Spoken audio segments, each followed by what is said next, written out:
Good day, everyone. Our lesson for today is all about areas of 2D shapes, particularly squares, rectangles, triangles, trapezoid, circles, sectors, rhombi, which is the plural for rhombus, and parallelograms, an area of regions. But before that, don't forget to subscribe and share this video to your classmates and friends, and hit the notification bell for more updates. Also, you can find different subjects in this YouTube channel. Just select the playlist section, and finally, please do not skip the ads in this video. Thank you. And now let's proceed to our main topic for today, which is all about the areas of 2D shapes. For the square and rectangles, what will be the area or the formula? For the area of the square, we have A equals S squared. And for the, okay, so we have A equals S squared, meaning to say dalawang S yan. So we will multiply the two sides by themselves. So example, we have 6 here. So we have A equals S squared. Yung side ng square natin is 6. So we have 6 squared. And 6 squared is equal to 36 square units. By the way, kapag hindi given yung units, ilalagay natin yung word na units. Halimbawa, walang centimeter, walang meter. So, lalagyan natin siya ng units. And then yung square. Remember that when we are talking about the area, ang kanyang units of measurement ay laging may squared. Okay? Now, how about the area of the rectangle? The formula is length times width. So, we have this the rectangle. So, it has a length and it has a width. Example, this one. So, we have 12 for the length and 5 for the width. So, with the use of the formula, length times width, that is 12 times 5. So, i-multiply lang natin the answer, 60 square units. Again, wala siyang unit of measurement. That's why we use the word units. And then square, kasi it is an area, I mean. So, next, circles and sectors. Kapag circle, okay, it has a formula of A equals pi r squared. Pero kapag diameter, pwede mong hatiin yung diameter. So, kunyari, ang diameter natin ay 10 centimeters. So, ang radius niya is 5 centimeters. So, ganun na lang gawin natin para hindi na tayo magbigay ng another formula at maguluhan pa kayo kapag diameter ang given. Anyway, so we have A equals pi r squared. So, what will be the what will be the example? So, example is 9 centimeter yung R. So, let's say it is a 9 centimeters.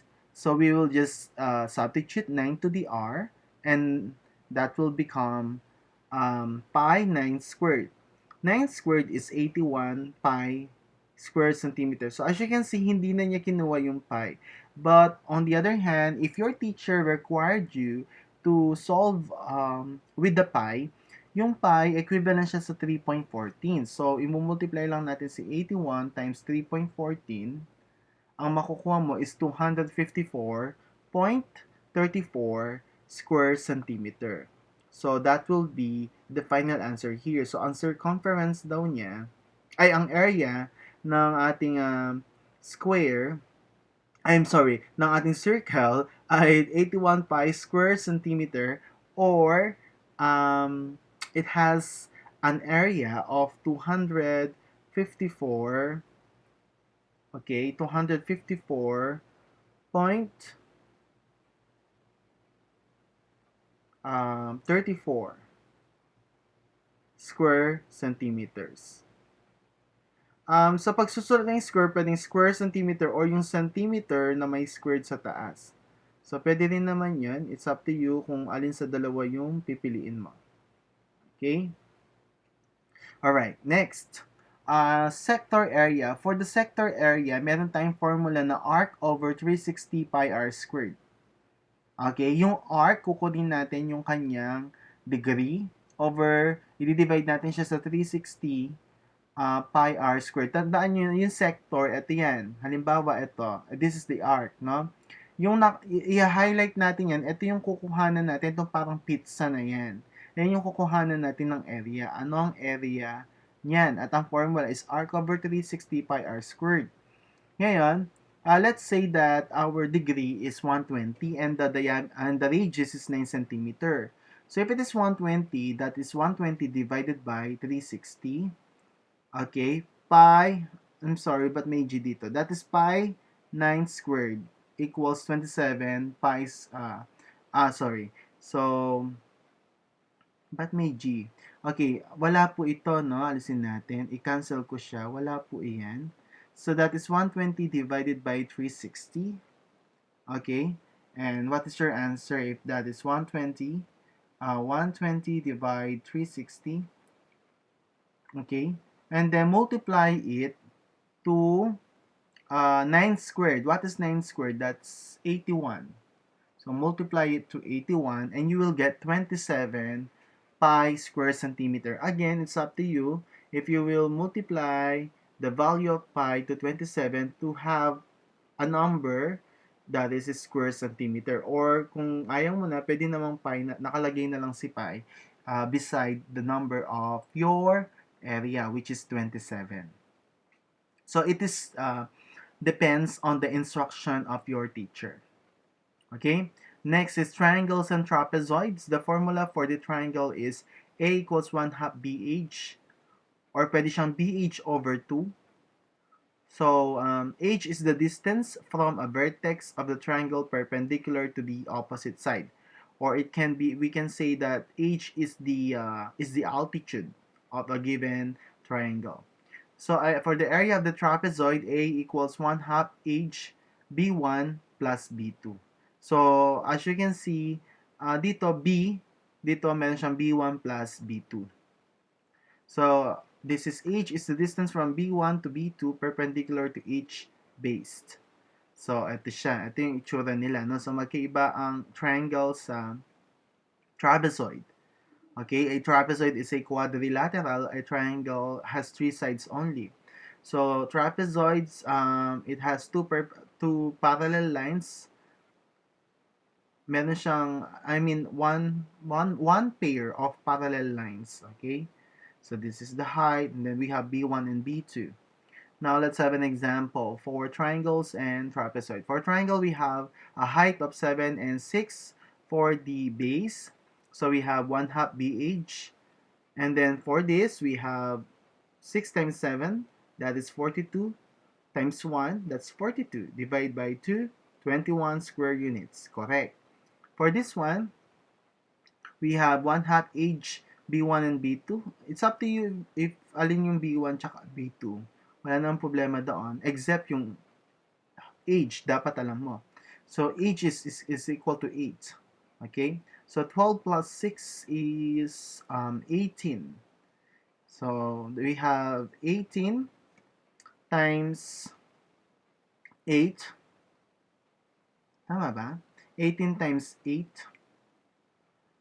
Then, divide times 1, pwede rin, and then divide by 2, you will get 72 square units. Is that clear? Alright. Now, for parallelograms and rhombi, or rhombus, so we have the area of a parallelogram which is A equals B times H. Okay? Itong dot na yan na malaki, B times H yan. And then, that is a parallelogram. Example, we have the height of 6 and the base of 9. So just multiply the two. The answer is 54 square units. For the area of a rhombus, we have 1 half D1 and D2. That is the diagonal 1 times diagonal 2. Okay, then divide by 2. So let's say that diagonal is 8 and the other diagonal is 10. So we have 8 times 10 is 80 divided by 2. And the answer is 40 square units. Okay? Yung 1 half, pwede mo siyang gawing 0.5. So, 8 times 10 is 80 times 0.5. The answer is 40 square units. Area of the region. Halimbawa, may given tayo na area ng isang region. So, this is the region, no? Ano ngayon ang measurement ng region na yon? Ng buong ito. Ng buong yan. So, given na meron tayong isang parang triangle, isang rectangle din ito, and then another rectangle na may mga measurement. To solve that one, for the area of this triangle, we have 1 half 8 times 10. 8 times 10 is 80 divided by 2, 40 is the answer. For the area of the other rectangle, we have 12, length times width. So 12 times 10 is 120. The area of that is 4 times 8. Saan nakuha si 8? Since 8 yung ang side nito, so 8 din ito. Okay, kasi pareho lang sila ng size. So this one is 8. So 4 times 8 is 32. And finally, we have area, which is 14 times 8 is 112. Then we will just add 40 plus 120 plus 32 plus 112. Ang makukuha nating area ng buong region na yan ay 304 square units. Since walang unit of measurement na nakabigay, so we will use the word units. So that's all about for the area of a 2D shapes, particularly squares, rectangle, triangle, trapezoid circles, sectors, rhombi, parallelograms, and area of the regions. Ang kailangan tandaan na sa pagkuha ng area maliban sa formula, ang pinaka-answer natin ay laging may square. I repeat, laging may square ang pinaka-answer natin. Kapag hindi given ang unit of measurement, use the word units to represent the unit of measurement of a given area. So with that, thank you very much for your listening.